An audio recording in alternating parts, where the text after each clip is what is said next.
राधे राधे। जय गुरुदेव।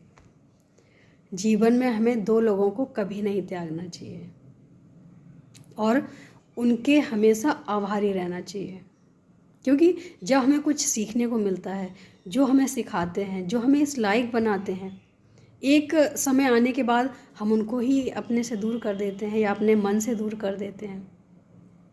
ये कैसी इंसानियत है, ये कैसा हमारा व्यवहार है।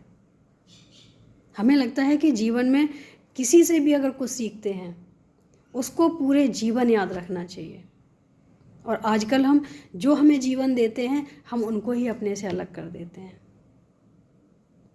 मुझे लगता है कि जो हमें जीवन देते हैं उनके हर बात पे ध्यान भी देना चाहिए, उनके बताए हुए मार्ग पे भी चलना चाहिए, और हमारी तरफ से कोई तकलीफ़ ना हो ऐसा ज़रूर सोचना चाहिए, क्योंकि किसी के आंसू हमें कभी खुशी नहीं दे सकते हैं। हाँ, किसी की खुशी हमारे आंसू ज़रूर पोंछ सकते हैं।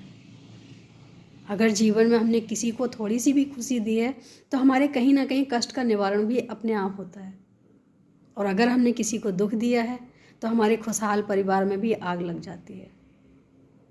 तो कोशिश हमें ये करनी चाहिए कि अगर हम किसी को दें तो दया दें। दया से बढ़ के धर्म कोई है नहीं, लेकिन हमारे अंदर आजकल जो देखने को मिलता है वो यही नहीं मिलता है। न तो अपने प्रति दया है और ना ही दूसरों के प्रति दया है। अपने प्रति दया इसलिए नहीं है कि हमें अच्छा करना है, बुरा करना है, या हम किस लाइन में जा रहे हैं, या हमें करना चाहिए या नहीं करना चाहिए, ये सारी चीज़ें सोचनी चाहिए। लेकिन अफसोस कि हम इन्हीं चीज़ों पे ध्यान नहीं देते हैं। हमें लगता है कि जो जीवन में चल रहा है, जो समाज में चल रहा है, हमें वही करना चाहिए।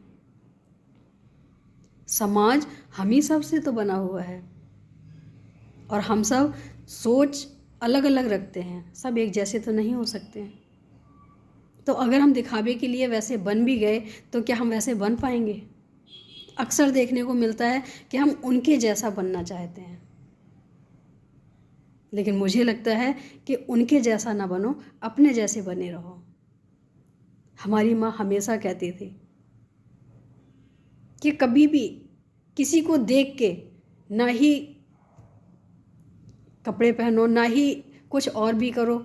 जो भी है, जिसका भी है, जिस हिसाब से है, तुम्हारा है जो तुम्हारे हिसाब से है। हमेशा अगर करना ही है तो वो कार्य करो, किसी को नीचे गिराने के लिए नहीं, बस ये सोच के कि हमें अच्छा करना है। ये भी नहीं सोचना है कि हमें उससे अच्छा करना है। अगर हमारी भावना ये रहेगी कि हमें उससे अच्छा करना है तो इसका मतलब है कि हम उसको नीचे दिखाना चाहते हैं, कोई भी हो। लेकिन हमारा हमेशा ये सोचना होना चाहिए कि हमें अच्छा करना है, जीवन में अच्छा सोचना है। और मुझे लगता है कि अगर हम ऐसा करना चाहें तो ज़रूर करेंगे, और उसके लिए हमारी सोच की ज़रूरत है। सबसे पहले हमें अपनी सोच को बदलना होगा। हमें सोचना होगा कि वो आगे बढ़ रहे हैं, अच्छी बात है, कोई भी हो, घर का हो, परिवार का हो, समाज का हो, मोहल्ले पड़ोस का हो, लेकिन किसी को बढ़ते हुए को गिराना नहीं है। बस हमें ये सोचना है कि हमें भी धीरे धीरे चलना है और चलना सीखना है, क्योंकि भगवान कहते हैं कि दया अगर हमारे दिल में है तो भगवान कहीं ना कहीं प्रेम भी भर देते हैं। अगर हमारे दिल में दया नहीं है तो वो प्रेम भी दिखावे का होता है। जब प्रेम दिखावे का होता है तो इंसान ही पसंद नहीं करते हैं, भगवान कैसे करेगा? भगवान को दया और प्रेम बहुत पसंद है। तो भगवान को अगर प्रेम करना है तो दया भी साथ होनी चाहिए और प्रेम भी साथ होना चाहिए। दया हमारे साथ होती है तो कहीं ना कहीं हम चाह के भी गलत नहीं कर सकते हैं, क्योंकि हमारी आत्मा ही गवाही नहीं देती है कि हमें कुछ करना है गलत। और जब हम किसी का गलत नहीं करते हैं तो हमारा दिल भी तो प्रसन्न रहता है। हमारी खुशी का कारण बन जाता है वो जब हम किसी पे दया करते हैं, और हमारे दुख का कारण बन जाता है वो जब हम किसी को दुख देते हैं। हो सकता है कि आज हम किसी को दुख दे रहे हैं, इतने जल्दी रिजल्ट नहीं आएगा, क्योंकि जो हमने जीवन में अपनाया है तो उसका थोड़ा टाइम लगेगा। आगे चल के हमें वो मिलेगा, ये तो पक्का है, मिलना ही है। लेकिन मुझे लगता है कि ये चीज़ें अगर हम सोच के चलेंगे तो ऐसा नहीं कि हम सामने वाले को खुशी दे रहे हैं, कहीं ना कहीं खुशियों के बीज हम अपने ही बो रहे हैं।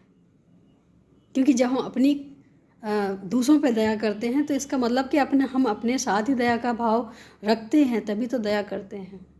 और जब हम भाव रखते हैं तो कहीं ना कहीं उसका हमें फल भी मिलता है। तो दया हमें खुशी देती है। दया हम दूसरों पे करेंगे लेकिन अंदर से प्रसन्न हम रहेंगे, हमसे पाप भी नहीं होंगे। हम जो भी कार्य करेंगे बहुत सोच समझ के करेंगे। दयावान व्यक्ति जल्दी से पाप करता ही नहीं है। हाँ, गलती से हो जाते हैं, क्योंकि ऐसा तो कोई इंसान ही नहीं है जिससे ना हुए हों, लेकिन गलतियों से होते हैं, जान के कुछ नहीं करता है। अगर एक पाप भी हो जाता है तो वो पूरी ज़िंदगी चलता है उसके साथ कि मुझसे ऐसा हुआ है।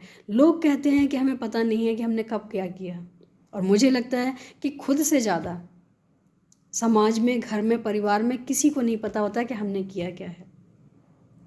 जीवन में अपनी गलतियों को खुद ढूंढें, अपने टीचर खुद बने, और अपनी गलतियों को अगर ढूंढ लिया तो मार्क्स अच्छे ही आएंगे।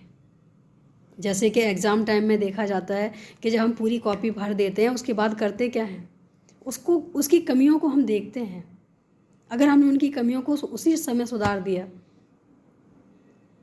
तो फिर हमारे मार्क्स अच्छे ही आते हैं। मार्क्स हमारे जब भी गलत आएंगे जब हम अपनी गलतियों को नहीं देखते हैं और फटाफट अपना वर्क करके दे दिया। ऐसा नहीं करना चाहिए। अपने ही जीवन का मंथन करना चाहिए, विचार करना चाहिए कि हमसे कहाँ गलतियाँ हुई हैं, कहाँ त्रुटियाँ हुई हैं, अगर हुई हैं तो इसका निवारण क्या है। अगर जीवन में सफल बनना है तो अपनी कमियों को बहुत ज़रूरी है देखना। जो अपनी कमियों को देखते हैं वो जीवन में दूसरों की कमियों को नहीं देखते हैं, क्योंकि उनके पास समय नहीं होता है। वो अपनी ही तरक्की में अपना समय लगाते हैं, अपनी ही कमियों को ढूंढते हैं।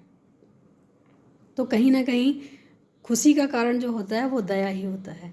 जो हम दया का बीज दूसरों में डालते हैं वो कहीं ना कहीं हमें खुशी भी देती है और प्रसन्न रहने की एक शक्ति भी मिलती है। तो मुझे लगता है कि अगर ये चीज़ें अपनाएंगे तो हमारे जीवन में खुशियाँ ज़रूर आएंगी। आज के लिए इतना ही। राधे राधे, जय गुरुदेव।